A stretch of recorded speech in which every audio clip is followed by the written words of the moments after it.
दोस्तों, पूरी दुनिया में स्वीडन के खिलाफ जो है वो मुसलमानों का गुस्सा तेज हो चुका है। जहां मुसलमानों का आक्रोश साफ तौर पर स्वीडन के खिलाफ देखने को मिल रहा है, जहां एक शैतान ने स्वीडन में बकरी ईद के दिन कुरान शरीफ को जलाने की नापाक हरकत को अंजाम दिया। और जिसने भी इस दृश्य को देखा, हर कोई स्वीडन के खिलाफ अपने गुस्से का इजहार करता हुआ दिखाई दिया। जहां इराक में तो स्वीडन दूतावास पर भी लोगों ने हमला कर दिया, तो वहीं फिलिस्तीन से भी स्वीडन दूतावास के बाहर की तस्वीरें सामने आई है, जहां फिलिस्तीनी युवक ने स्वीडन दूतावास के बाहर बैठ करके कुरान शरीफ की तिलावत की है। किस तरीके से यह वीडियो सामने आया है, पहले इस पर नजर डाल लीजिए।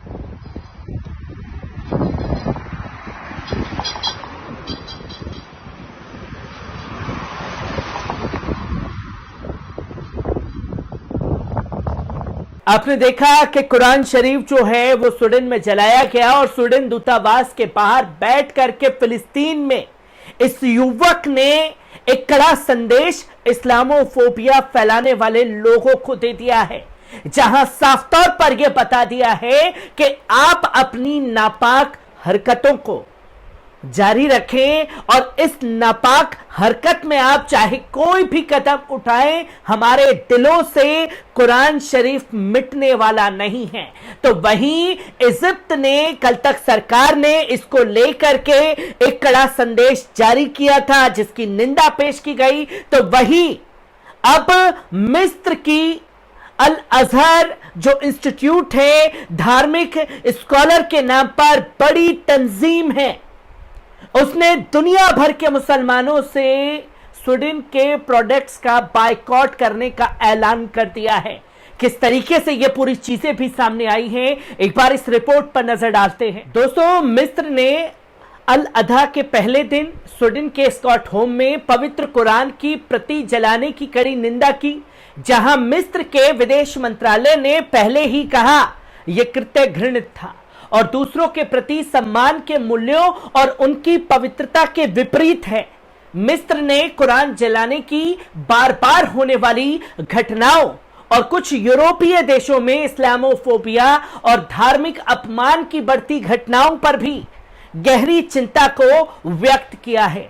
स्वीडिश अदालत द्वारा दी गई हरी झंडी के बाद बुधवार को एक व्यक्ति ने स्टॉकहोम की केंद्रीय मस्जिद के बाहर कुरान जला दी थी।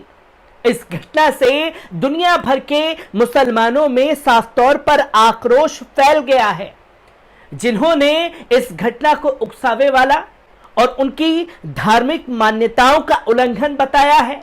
जिन लोगों की पहचान नहीं की गई है, उन्हें स्वीडिश अदालत ने बुधवार को अनुमति दे दी थी, जहां स्वीडन शायद ही कभी विरोध प्रदर्शनों पर प्रतिबंध लगाता है, यहां तक कि ऐसे प्रदर्शनों पर भी जिन्हें अन्य देशों में उकसावे का रूप माना जा सकता है। यह घटना ईद उल अधा के दौरान हुई, जो किसी भी मुसलमान को नागवार गुजरेगी, जो मुसलमानों के लिए साल के सबसे पवित्र दिनों में से एक है।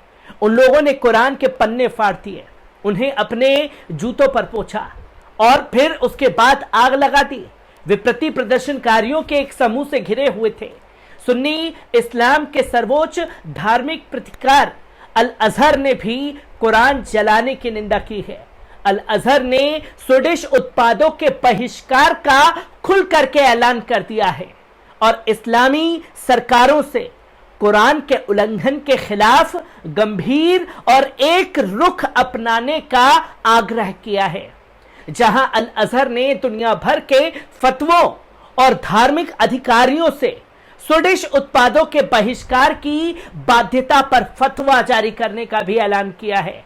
सऊदी विदेश मंत्रालय ने भी कुरान जलाने की निंदा की है, जहां सऊदी विदेश मंत्रालय ने यह साफ शब्दों में कहा कि यह कृत्य जघन्य था और घृणा, बहिष्कार और नस्लवाद को उकसाने वाला था।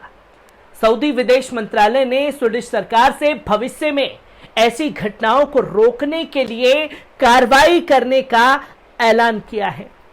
जहां तुर्की ने भी स्टॉकहोम में एक मस्जिद के बाहर एक छोटे कुरान के प्रदर्शन को मंजूरी देने के स्वीडिश अधिकारियों के फैसले को जमकर फटकार भी लगाई है, जहां उन्होंने कुरान जलाने की कड़ी निंदा भी की है।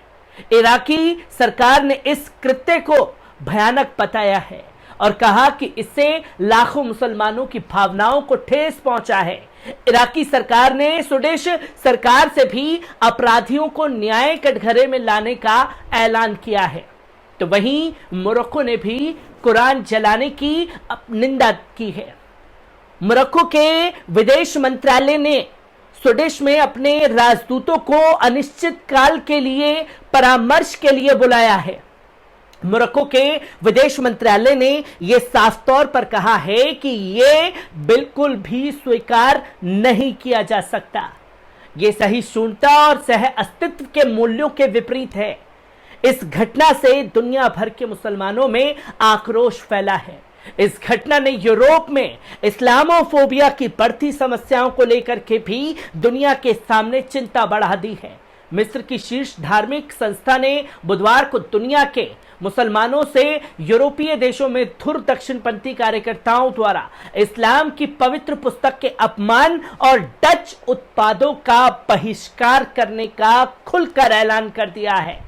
जहां सुन्नी मुस्लिम दुनिया की सबसे प्रमुख धार्मिक संस्था मिस्र के अल अजहर ने अपील की है, जहां स्वीडन और नीदरलैंड की घटनाओं पर भी मुस्लिम दुनिया की प्रतिक्रियाओं की श्रृंखला तेज हुई थी, जहां शनिवार को डेनिश इस्लाम विरोधी कार्यकर्ताओं ने स्वीडिश राजधानी स्टॉकहोम में तुर्की दूतावास के बाहर जब कुरान को जलाया था।